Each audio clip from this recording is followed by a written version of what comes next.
Grâce à l'impact de ces images, on a fini par remporter une victoire. Et ça a pris encore 10 ans avant qu'on gagne définitivement la campagne. Et on a réussi à arrêter les rejets en mer de déchets radioactifs à partir de bateaux. En 1993, un traité des Nations Unies a finalement interdit l'immersion de tout déchet nucléaire. La France est la dernière à signer l'accord. Cette interdiction est une victoire pour la protection de l'environnement. Mais de nombreuses zones d'ombre existent encore sur la gestion des déchets radioactifs. Le nucléaire a été développé par l'armée et il est très difficile de savoir ce qu'ils ont fait avec les déchets. Beaucoup d'informations sont protégées par le secret militaire.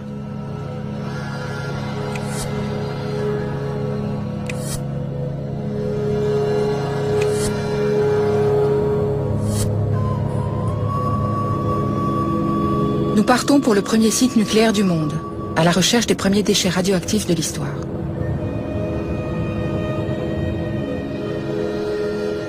En 1942, en pleine Seconde Guerre mondiale, le site de Hanford est choisi par l'administration Roosevelt pour développer l'arme nucléaire. C'est le projet Manhattan. Construit en plein désert, le camp de Hanford devient une métropole de baraques et de caravanes abritant 51 000 personnes. 9 réacteurs nucléaires et 5 usines de plutonium sont fabriquées à la hâte.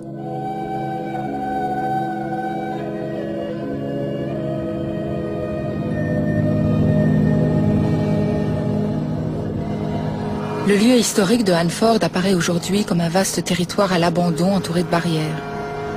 La plupart des installations militaires semblent fermées. Le département de l'énergie américain, propriétaire du site de Hanford, refuse de nous laisser entrer.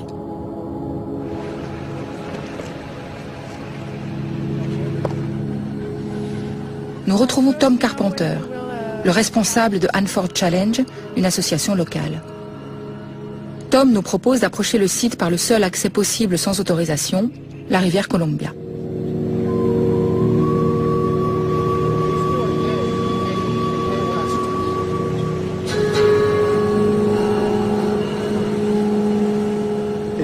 Ils ont choisi un endroit isolé. Comme ça, si jamais il y avait un problème, une explosion par exemple, elle ne tuerait pas beaucoup de personnes et la contamination ne toucherait qu'une région dont personne ne se soucie trop.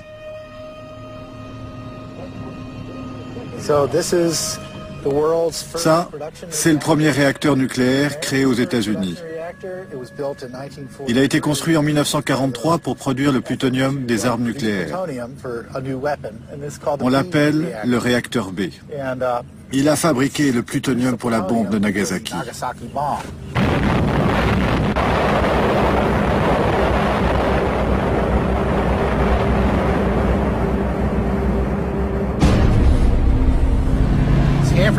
Hanford a été un lieu secret pendant de très nombreuses années.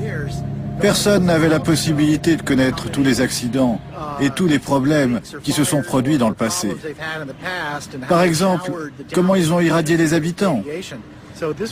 C'était un site d'expérience pour fabriquer la bombe et les déchets nucléaires n'étaient pas leur problème.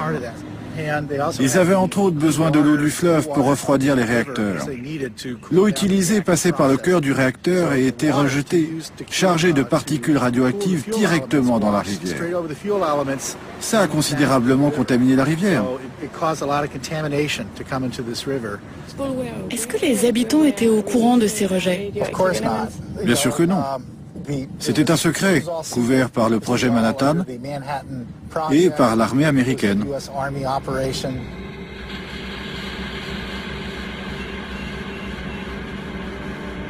Le fond de la rivière Columbia contient encore une pellicule de sédiments radioactifs que personne ne sait enlever et qui continue à contaminer l'eau. Mais le plus choquant, c'est ce que montre cet extrait de film. À l'époque, les responsables du site laissaient les familles de Hanford profiter de la rivière sans les informer du danger qu'ils couraient.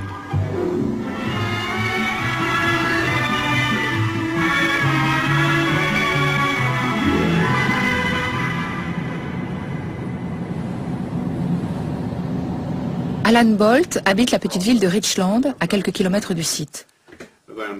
Il était l'un des ingénieurs nucléaires de Hanford. Je suis arrivé à Hanford en 1963. J'avais juste 21 ans et je venais de finir mes études. J'étais jeune, je croyais mes chefs. Je suivais leurs ordres. En fin de compte, j'ai réalisé que pendant 20 ans, ce qu'ils me disaient n'était pas tout à fait vrai. Hanford n'était pas vraiment un bon site parce que les déchets de l'usine étaient rejetés dans l'environnement. J'étais très choqué par les fortes concentrations des produits chimiques. En 20 ans, ils ont construit tout ça et ça a foutu le bordel.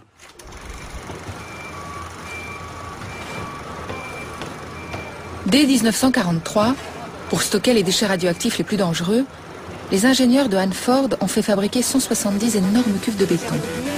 Elles peuvent chacune contenir un immeuble.